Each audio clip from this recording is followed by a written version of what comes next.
His Excellency the Deputy President of the Republic of Kenya, my colleagues who are here, of course not forgetting Madam Dorothy, Pastor Dorothy, watu ya ACK. God is good all the time.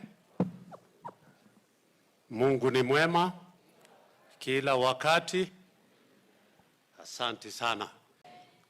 Sasa wewe Mheshimiwa Gekaria, wewe rafiki yangu. Sasa wewe unataka kuharibu boma yangu. Sasa unakuja kuongea hapa mambo ya Dorothy and you know my wife is Dorcas. Si hivyo ndivyo watu wanaharibu boma ya wenyewe. Wewe Mheshimiwa ndo athukie mushi wako. Wewe murata wako na ndio gano uthukirie mushi. Izo ru nyina agacagua hata kuligwo nake Dorothy uragwetwa hari. Itiwega ndikionanie Dorcas ya mukimenya niwe.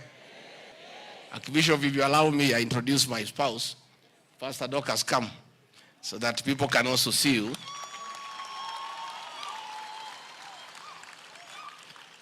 Kaire tuga kare ko kadugagira. Rimo no nani ndakegeretie. Ndageretie gadi ageretie. Ndakarutira guku Muranga. Ndari akwe kuninirwo kuone irima. No mugikwe ugaga kwa ndari gutiriki. Can she say hi? Sema jambo.